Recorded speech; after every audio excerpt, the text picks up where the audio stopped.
Bueno, buenas noches. Buenas noches, José Luis, buenas noches a todos. Estamos en un webinar relativo a un programa de gestión de financiero para pymes.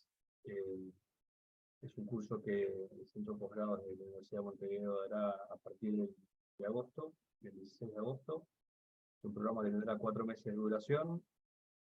Bueno, el objetivo es buscar acercar conceptos de finanzas para empresas, a empresarios pyme, y mostrar cómo aplicar en la práctica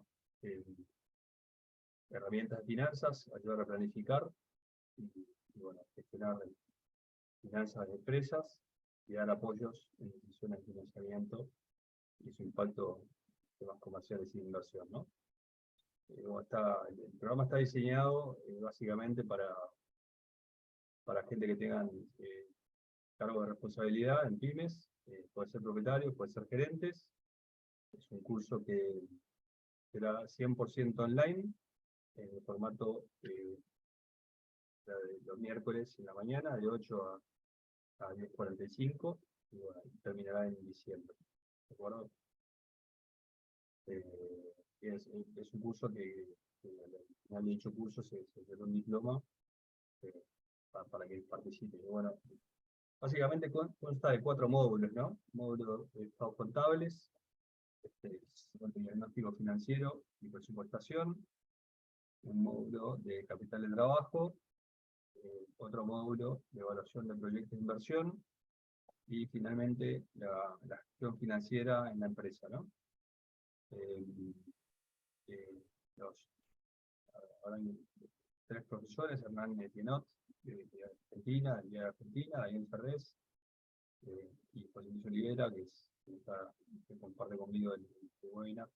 Y bueno, yo que no soy profesor de la Universidad de Montevideo como José Luis o como Daniel Ferrés, pero cursé la maestría de finanzas y bueno, tengo unos cuantos años de experiencia trabajando con empresas de Uruguay, trabajándome de las finanzas operativas y bueno, el resto de la finanza de la empresa. Así que, bueno, presentado un poco el programa, José Luis, no sé si querés agregar algo o presentarte tú, tal vez, para que no te conocen. Bueno, buenas tardes. Conozcan. Bueno, junto con Santiago Gallinal, con Daniel Ferrés, con Hernán Etienot, vamos a estar compartiendo este programa, dividiéndonos, como decía Santiago, las distintas secciones, los distintos capítulos que tenemos. Y bueno, sí, la intención es enfocar algo bien dirigido a pymes, a quienes están en la dirección, que muchas veces son los propios titulares, los propios dueños de las empresas o gerencias que estén manejando y otras jefaturas que estén manejando dentro de la empresa, y dar elementos bien prácticos, bien aterrizados, como para que puedan estar manejándolos. Básicamente se van a desarrollar y recorrer todos esos temas mirando los conceptos que hay detrás de cada uno de los puntos y con mucho traída a la práctica, a situaciones reales, a manejo de casos, para que se entienda bien la aplicación, cosa que en la Universidad de Montevideo, los programas que tenemos, generalmente de posgrado, los manejamos siempre muy asiduamente. Así que bueno, por ahí, Santiago, si te parece, ir comenzando con los temas y ver especial, ¿no? Perfecto. A ver, básicamente vamos a compartir una presentación que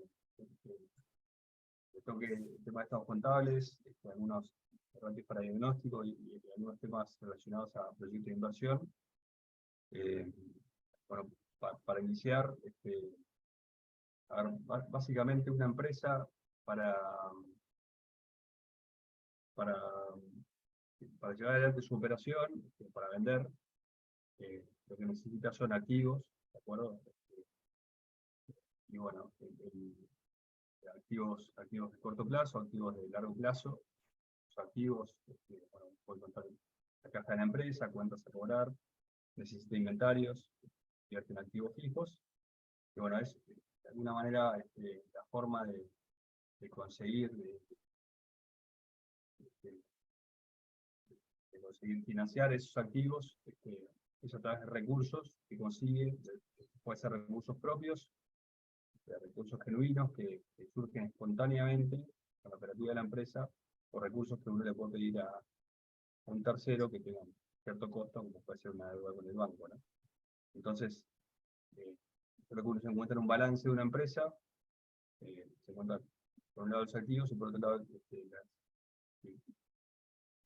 todo el equivalente, el monto, que refleja en el financiamiento de la empresa, ¿de acuerdo? A ver.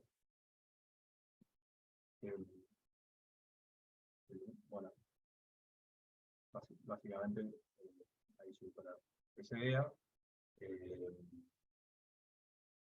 En definitiva, al ponerse en funcionamiento de una empresa, surgen algunos rubros que llamamos evento espontáneo, pasivo espontáneo, que son propios de la operativa de la empresa. Cuando alguien compra un inventario, por ejemplo, hay proveedores que financian la operativa y bueno, espontáneamente surgen ese tipo de financiamiento, así como cuando alguien vende y,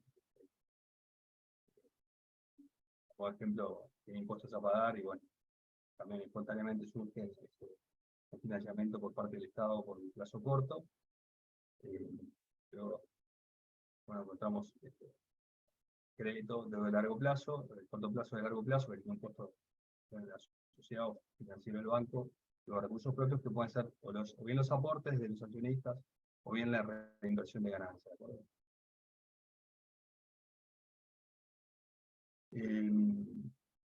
Uno puede tener esa lectura de activos y cómo se financia, que es la lectura de un balance.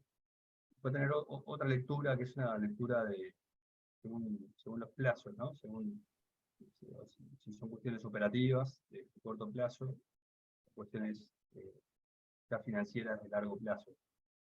¿Qué es lo que diferencia a las cuestiones operativas de corto? Es la volatilidad, básicamente. Son activos y pasivos muy volátiles, que varían mucho en función de la operativa, y en el largo plazo, que no tiene activo de largo plazo, que uno le puede volver convertir en liquidez en más de un año, 12 meses, y deuda de largo plazo, recursos propios de largo plazo, son temas estratégicos. En general son rubros que tienen una característica de mayor estabilidad, no varían tanto, y dependen de decisiones que no toman quienes toman cortos, o sea, dependen del directorio o de los que vienen las empresas. En empresas chicas, en pymes, la gerencia, la dirección y la propiedad muchas veces se encuentran la misma persona. Bueno, entender el rol y entender si uno toma decisiones de corto y de largo y el impacto que eso puede tener en la caja de la empresa es importante, es la casuística que nosotros vamos a estar viendo. Y entender la dinámica de activos y de pasivos de corto y la dinámica de activos y de pasivos de largo es importante en el momento de tomar decisiones. Y también para entender qué autoridad uno debería tener y quien toma esas decisiones. O sea, en general las decisiones operativas las toman los gerentes, y bueno, y ahí hay que entender hasta dónde uno le da autoridad a los gerentes para dar crédito o para comprar inventarios, tanto para tomar plazos largos con proveedores, y eventualmente eso puede tener un impacto en el largo plazo si hay decisiones mal tomadas. A modo de ejemplo, si uno compra demasiado inventario y tiene que pagar los proveedores, bueno, puede tener problemas de caja en la empresa. Bueno, cuando uno proyecta la empresa, proyecta el balance, decisiones mal tomadas surgen claramente en los números de la empresa, ¿no? Entonces, y decisiones operativas de corto deberían estar, por lo tanto, alineadas con decisiones estratégicas de largo, para no entrar en problemas financieros y para tener un financiamiento sano. Bueno, ese tipo de cosas son las que se estarán conversando, compartiendo en casos y compartiendo temas teóricos. Lo otro es, a ver, de corto plazo uno podría resolver algún tipo de decisión mal tomada con el crédito bancario, que es lo que surge como una alternativa, entender si las condiciones, a ver, lo primero es identificar el problema, ¿no? O sea, operativamente entender si el problema está en la decisión de cuántos a cobrar, o de inventarios, o de negociación con proveedores, o qué, y si el tipo de financiamiento que uno está tomando en el corto plazo es sano o no es sano, digamos. Al entender bien la problemática, al hacer un diagnóstico, que hay, como por ejemplo, análisis de necesidades operativas de fondo y fondo de maniobra, cuando uno entiende la problemática, si está en el corto o en la decisión de corto o en la decisión de largo, puede entender si el tipo de crédito que está tomando es el correcto o no, ¿no? Bueno, entender hasta dónde dar autoridad a los gerentes para tomar decisiones, y entender cómo impacta en la caja de la empresa, y si las decisiones de largo plazo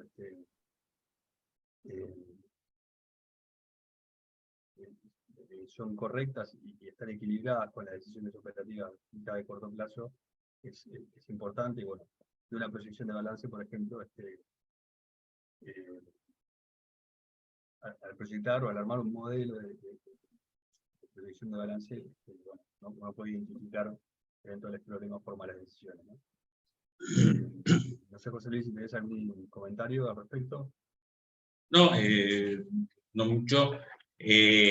Básicamente este tipo de situaciones como que se visualizan mucho en empresas de repente en una etapa de crecimiento y de expansión, y ver qué están haciendo para encarar ese crecimiento, cómo lo están financiando, con qué recursos, en qué situaciones. A veces parecería que está todo yendo bien porque la empresa crece, y el crecer es todo un desafío, y saber cómo lo podemos hacer, con qué base, con qué crédito, con qué recursos. Y muchas veces después nos encontramos con casos de decir, uy, tal empresa, viste que está en concurso de acreedores, ¿cómo puede ser si parecía que andaba fantástica, ¿no? Y que andaba creciendo y perfectamente bien?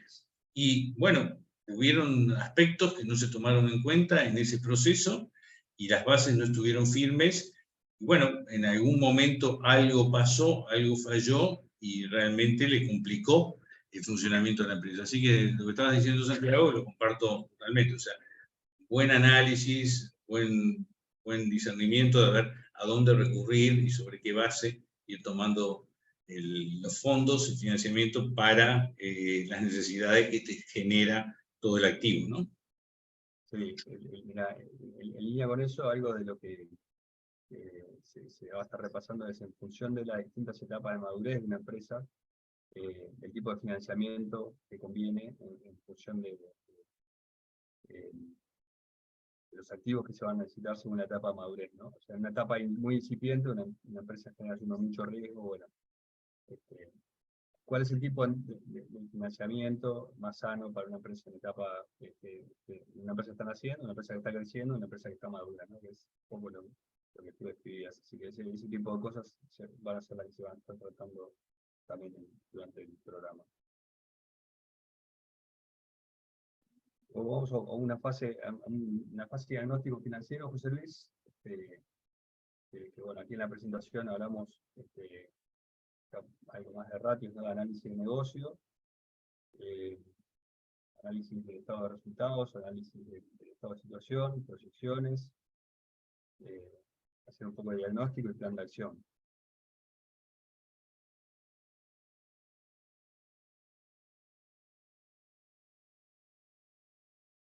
Acá, José Luis, ¿Querés empezar tú por esta parte de análisis de negocio y después yo sigo con algunos otros? ¿sí? Ok. A ver, básicamente para entender una empresa, uno de lo primero que tiene que entender es qué vende, cuánto vende, a quién, la cantidad de clientes, y por qué vende. Para que está muy asociado al modelo, o sea, al modelo de negocio, a qué se dedica una empresa. En general uno lo ve mirando el rubro de ventas, abriendo el rubro de ventas, ¿no? Entonces, lo primero que uno debería entender es qué vende y cuánto, bueno, meterse en la venta, entender tanto análisis cualitativo como análisis cuantitativo, ¿no?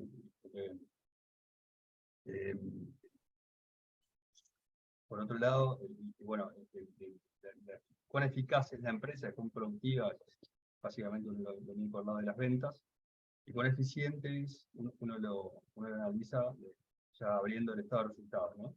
Que es en función de lo que vende, de lo que se vende, cuáles son las rentabilidades, o sea, los márgenes brutos, o sea, venta menos costo de venta, cuánta es la contribución por cada peso vendido a la rentabilidad de la empresa, ¿no? Bueno, hay empresas que tienen márgenes, hay empresas de bajo margen y alta rotación, en fin. Lo importante es entender al final del día también cuánta es la rentabilidad neta, o sea, luego de la rentabilidad, a ver, el EBITDA, que es la rentabilidad más allá de cómo uno se financia, de la depreciación, amortización de bienes y impuestos, que es lo que genuinamente genera una empresa, y la última línea, que es la rentabilidad con la que se financia genuinamente la empresa, ¿no? A ver, parte del análisis... sí, hay todo un análisis de ratios, ¿no? O sea, de ir haciendo permanentemente. De rentabilidad sobre activos, de EBITDA sobre activos, de beneficio neto sobre ventas, hay beneficio neto sobre recursos propios, pero bueno, esos son ratios bastante típicos de rentabilidad que hacen comparar la empresa contra sí mismo y contra otro tipo de empresas también del mismo rubro, ¿no? También se verán análisis ya a nivel de estado de situación, grandes números, ratios como por ejemplo de activos sobre el pasivo, o tanto, claro, cuando uno mira la caja, lo típico en empresas chicas es que uno mire la caja, y en general la caja es consecuencia de un montón de decisiones que se toman y termina viendo el síntoma y no el problema, ¿no? O ratios de deuda y apalancamiento que bueno, pues también podemos estar con casualidad al lado de la empresa, ¿no?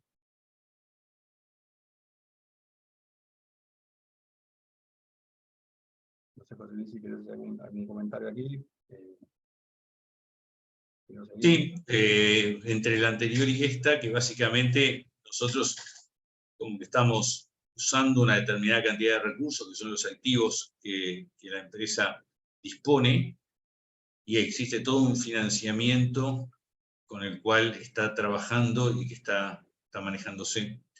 Y el objetivo generalmente, en los ratios anteriores se decía, bueno, aparecía el ROE, la rentabilidad sobre el patrimonio. Se supone que el titular de la empresa le interesa tener una buena rentabilidad sobre el dinero que tiene invertido, pero el ROA, el EBIT sobre activos, nos da una pauta muy interesante, en el sentido de que se está marcando, como tú decías, Santiago, cuál es la rentabilidad operativa que está teniendo la empresa, y esa rentabilidad operativa es la rentabilidad que tiene que ser adecuada para poder cubrir y poder superar los costos de financiamiento que tenga la empresa, y de esa manera generar un mejor ROE para los accionistas. O sea, ese tipo de análisis como que permanentemente las empresas lo tienen que tener presentes.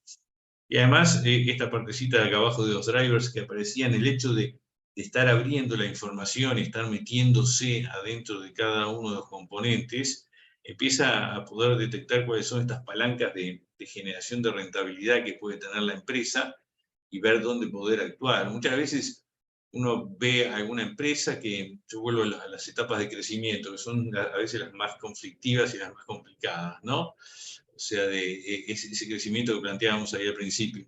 Y en esa etapa de crecimiento uno lo que espera es poder tener algunas economías de escala en ese crecimiento, y que cierta parte de los gastos se comporte como fijos y se vean que no tienen una evolución de crecimiento tan fuerte como va teniendo las ventas, por ejemplo. Y hay la realidad que a veces la dinámica de la empresa va llevando que los que tendrían que ser gastos fijos se vayan variabilizando y vayan teniendo una dinámica, y al final no estoy aprovechando sustancialmente todas las ventajas de ese crecimiento que estoy teniendo. Bueno, meterme adentro de las cifras, ver los ratios y ver los análisis me permiten detectar dónde podría estar mejorando y qué es lo que podría estar tocando, ¿no? Así que bueno, básicamente... También en línea con eso, en etapa de crecimiento, las empresas suelen crecer, no es fácil crecer de forma ordenada, incluso cuando no hay tanto orden, en general los costos crecen, ¿no? Proporcionalmente.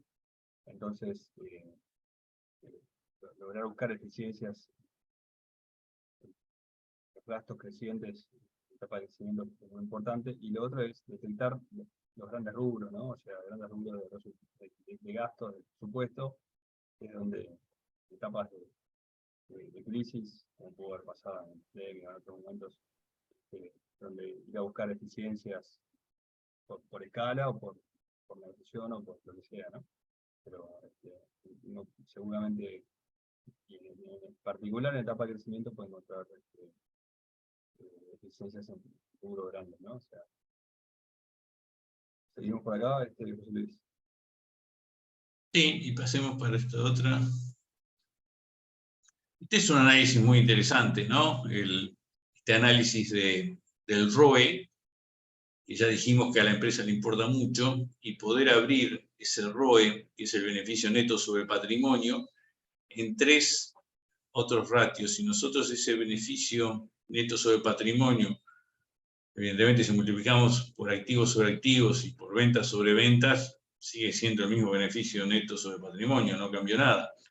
Pero si reordenamos esta parte derecha de la igualdad, la podemos componer en 3 partes. Una que sería beneficio neto sobre ventas, otro ventas sobre activos y otro activos sobre patrimonio.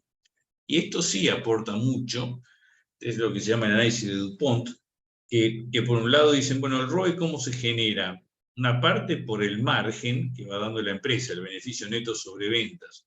Otra parte por las ventas sobre activos, o sea, qué tan eficiente soy para manejar la inversión, los activos que tengo, y eso se llama la rotación. Y otra parte, el leverage o el financiamiento.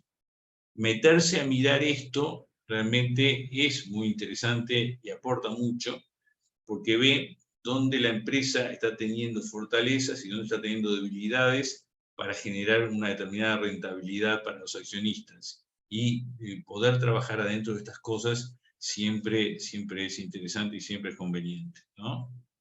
Así que este tipo de análisis se van a ver y se van a aplicar y se van a estar analizando en distintos casos. Perfecto.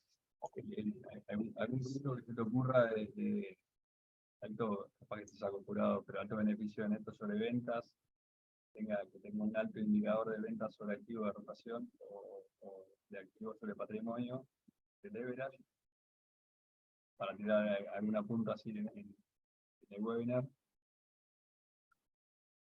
Pharma suele ser un rubro de alto margen sobre ventas, ¿no? Que el ROE se explica mucho por ahí, ¿no? En el caso de rotación, empresas que tengan mucha venta en relación a activos, puede ser el supermercadismo, por ejemplo. Hola.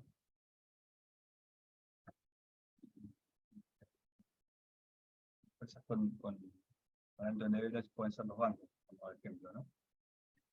Sí, en estos casos de los componentes y ver qué pasa, si tomas una empresa no financiera, una empresa comercial, industrial, el que el ROE crezca porque activos sobre patrimonio aumenta, no es algo normalmente tan sano, o sea, porque acá significa que te estás endeudando más. Si este crece, activos sobre patrimonio, es que tu leverage es más alto, tu endeudamiento es más alto, y eso es para tener cuidado siempre en cualquier actividad. Los otros riesgo, dos ¿no? son más genuinos, ¿no? ¿Sí? Equivale a más riesgo, digo. Aumentar el leverage, ¿no? Está asumiendo más riesgo, ¿no? Está poniendo a la empresa mayor riesgo.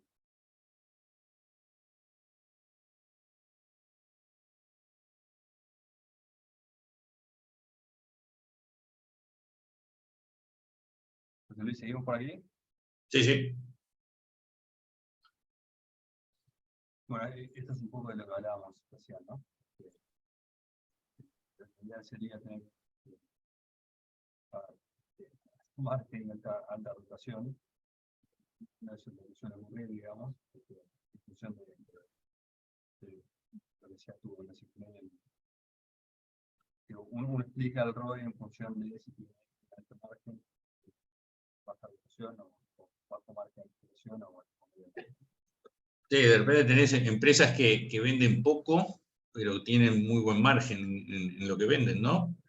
Y eso les significa un buen ROE, pero otros casos ganan poquito en cada venta, pero están realmente con una rotación muy fuerte, con mucho movimiento, y eso les compensa y les puede estar igual defendiendo lo que es el ROE, ¿no? O sea, por eso al principio, cuando tú, Santiago, decías el conocer la empresa, ¿no? ¿Qué vende? ¿Cuánto vende? ¿A quiénes vende? ¿En qué rubro está? Eso es fundamental porque cuando llegás a esta etapa tenés que tratar de entender, bueno, dónde tendría que estar la fortaleza de esta empresa y dónde debería generar rentabilidad para los dueños, ¿no? O sea, esa es un poco la idea. de acuerdo.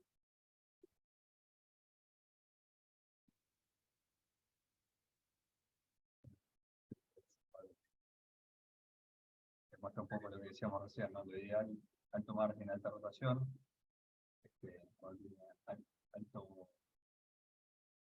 alta rotación y bajo margen, hay mucho volumen, negocios Si ambos son bajos es un problema, ¿no? exacto, son bajos, sin problema. Y después hay algunos productos premium, digamos, de alto margen, baja rotación, ¿no? Vamos a un último capítulo de proyectos, José Luis.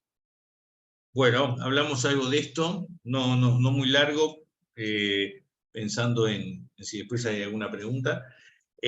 Vamos a tener un módulo de proyectos de inversión, en el cual básicamente vamos a comentar, si querés mostrar la próxima, que tenemos algunos conceptos introductorios que son el tema de proyectos de inversión es pensar en determinados activos que la empresa adquiere, para los cuales van a tener una existencia, una duración dentro de la empresa durante varios años.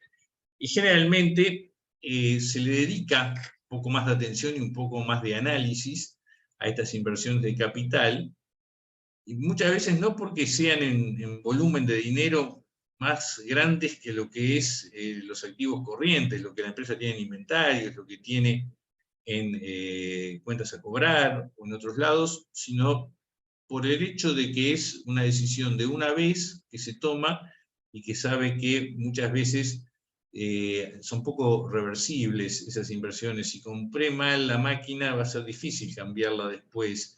O sea, o si la instalación de este local lo hice en tal lado y no en tal otro, cambiarlo va a ser complicado. O sea, entonces, esto lleva a que muchas veces en las empresas se le dedica determinado tiempo con mayor o menor detalle de acuerdo al volumen de la inversión. O sea, siempre hay una parte de estudio, de formulación, que es juntar información, ver cómo se analiza, bueno, si esto es para vender un determinado producto, a ver si hay mercado, qué tipo de maquinaria voy a comprar, cómo son las características técnicas, el tamaño, qué me va a dar de ventajas, de repente sustituir una máquina actual por otra, qué economías voy a tener, todo ese tipo de cosas. En la formulación se van recorriendo pasos para tener los datos. Y después llega un momento de hacer la evaluación, tomar la decisión, o sea, una alternativa, dos, ver si tengo que elegir entre una y otra y tomar determinados elementos. Nos vamos a dedicar bastante a esa parte de evaluación. Y por último, en cualquier proyecto después está la ejecución, o sea, lo que yo estuve pensando, formulando y evaluando, después llevarlo bien a la práctica, no desviarme y llevar un control adecuado para poder seguir, ¿no? Miramos la próxima, que ahí habla un poco más de la evaluación. En la evaluación tenemos dos partes. Primero, que es una, ver de juntar información y que cierre entre ellas, ¿no? O sea, si estoy queriendo vender 100, no puedo tener una máquina que produzca 50. O sea, tiene que haber ajustes y razonabilidad entre los componentes de lo que voy a estar invirtiendo y lo que pienso estar obteniendo con esa inversión. Y después lo que más uno hace es analizar la conveniencia de ese proyecto, o sea, y para lo cual lo ideal siempre es, en este tipo de cosas, trabajar con flujos de fondos. O sea, una cosa es el beneficio neto, otra cosa es el flujo de fondos. El flujo de fondos es la caja que me va a dar, por lo que yo voy a obtener en disponibilidades en dinero en cada uno de los periodos futuros por esta inversión de capital que hago. Vamos a trabajar los flujos, ver cómo se arman, pensarlos en esos componentes, y esos flujos de fondos, evidentemente hay toda una proyección, porque estoy mirando para el futuro, y tengo que pensarlos en qué es lo que este proyecto me aporta. O sea, siempre hay toda una discusión de que uno tiene que mirar a la empresa hacia el futuro con el proyecto y sin el proyecto, y esa es la diferencia que me aporta ese proyecto y es lo que me va a dar, marcar la conveniencia o no. Y ahí hay varias cosas que, especialmente en las pymes, les importa mucho. El periodo de recuperación de inversión, sin duda, ¿no? O sea, yo voy a invertir, esta máquina me va a costar 1.000, bueno, ¿en cuántos años yo ya voy a poder recuperar a través de los flujos de fondos que me genere esta inversión el monto que invertí? Bueno, eso me da tranquilidad. Cuanto más corto es el periodo, más tranquilo estoy. Aumento porcentual del ingreso neto. Esto es una situación que ven mucho a nivel de las pymes, que es pensando en lo que pueda estar generando esos flujos de fondos, midiéndolos sobre lo que pueden ser los retiros que hacen los titulares de la empresa y que es su ingreso a través de la empresa, y cuánto se puede ver incrementado eso por este proyecto o esta inversión que estamos haciendo adelante. Y después están indicadores basados en descuentos de flujo de fondos, que son los técnicamente más correctos, que los vamos a ver, los vamos a analizar, que es toda la parte de BAN y de TIR, donde es importante llegar a indicadores que a mí me den un respaldo mejor de cuando estoy mirando un proyecto, porque yo sé que si voy haciendo o llevando adelante inversiones de capital que tengan un determinado BAN positivo, significa que yo la rentabilidad que les exijo me la cubre. O si me dan una tasa interna de rentabilidad, una TIR de determinado valor, que supera lo que es la rentabilidad que yo quiero obtener, también me quedo más tranquilo porque eso me respalda las decisiones. Así que bueno, esto va a ser todo un tema que vamos a estar recorriendo y mirando, y va a haber alguna parte, si mostrás la próxima, de que vamos a estar tocando algo sobre los beneficios fiscales por las inversiones, un tema no descartable, porque si bien la inversión debe ser buena genuinamente, hay toda una serie de beneficios fiscales que ayudan a que esa inversión rinda más y que pueda tener mejores beneficios. Ahí tendremos también algún invitado para que nos refuerce hablar del marco normativo, de qué inversiones están incluidas en esos beneficios, lo que se considera hoy en día lo que es la matriz de indicadores a cumplir para llegar a obtener esos beneficios fiscales, y así que eso lo vamos a estar viendo y lo vamos a estar comentando también en esta parte de inversiones. Así que no extendernos mucho más, pero esa es la idea de lo que vamos a ver en esta parte.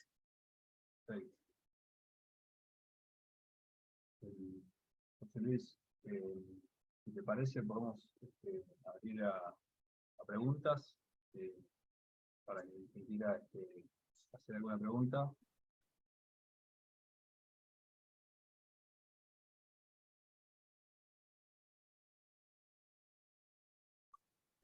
La última parte, José Luis,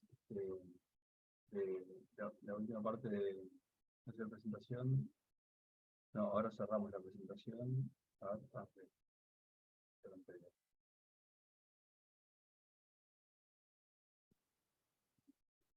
Lo último que estabas tocando, José Luis, es en relación a la primera parte de la presentación, tenía que ver con decisiones estratégicas, ¿no? En general, inversiones grandes, que suele decir el escritorio de empresas, que es una pyme, ¿no? Y bueno, como vos decías, son inversiones que es muy difícil, diferente a a las inversiones Ahí ocultas que uno están puede haciendo tener. alguna pregunta, Santiago. Sí, hola, gracias por la presentación. ¿Qué prerequisitos de conocimiento se necesita? ¿Es necesario ya conocer algo de contabilidad o finanzas?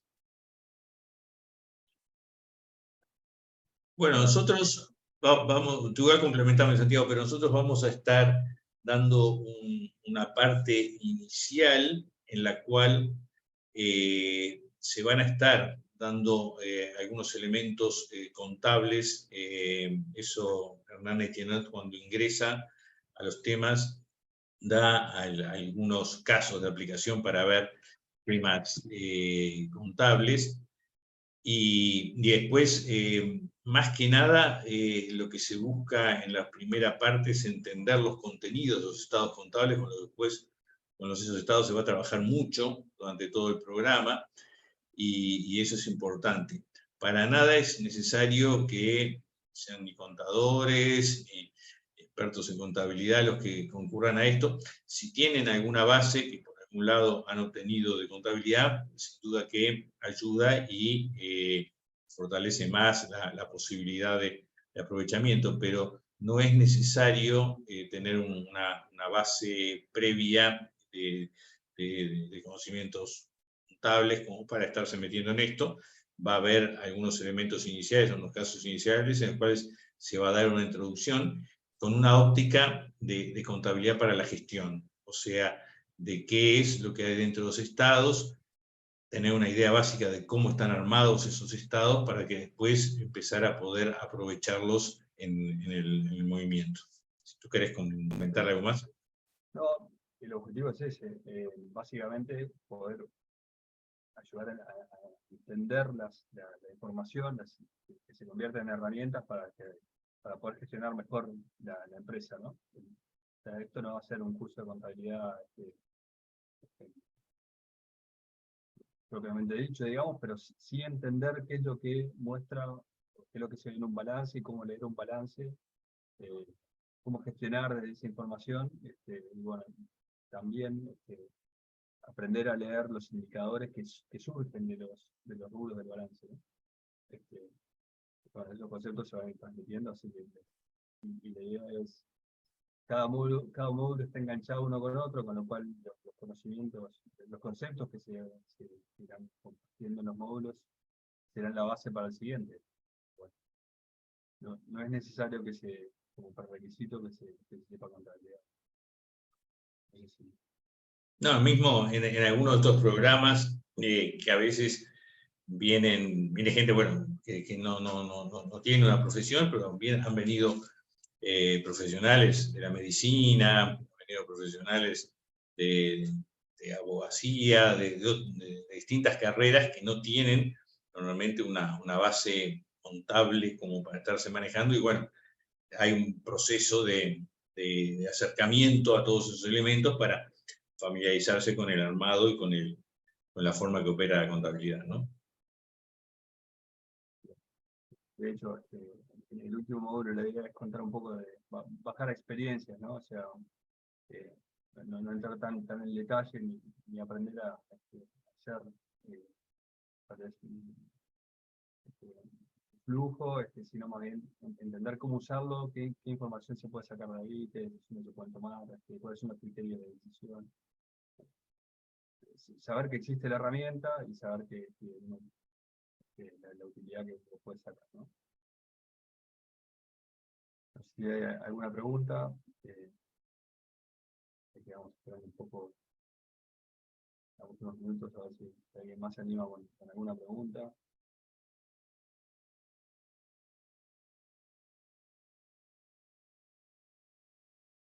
Algo importante respecto a la información que no mencionamos al inicio es que la información sirva para gestionar, que sea oportuna y que sea confiable, es muy importante. En las pymes la información se suele usar por temas más fiscales que de gestión, y bueno, el lograr que la organización trabaje de forma que la información esté al día, ¿no? Que sea confiable, es súper importante para después poder armar planillas, tablas de las bases de datos de los sistemas, que permitan a uno tomar decisiones de micro y también decisiones más de tipo estratégico, ¿no? Todas esas cosas le había compartido un poco de experiencia sobre las transiciones de empresas que no tenían información confiable, y bueno, qué tipo de informes cada vez se pueden sacar hasta la base de datos. Bueno, José Luis, no sé si queda algo más, si no, repasar bueno, que el programa arranca en agosto, 16 de agosto, serán 4 meses, 5 módulos básicamente, los miércoles de mañana, y bueno, que cualquier duda, en la universidad estamos a las órdenes para atender cualquier consulta, José Luis. No sé si algún otro comentario. No. Por ahora no. Bueno, vamos cerrando. Vamos cerrando Si entonces. tenemos preguntas, les agradezco. Bueno, muchas gracias por el tiempo, José Luis. Gracias a todos por haber participado. Y bueno, estamos en contacto. Bueno, muchos saludos. Adiós, saludos. Hasta luego.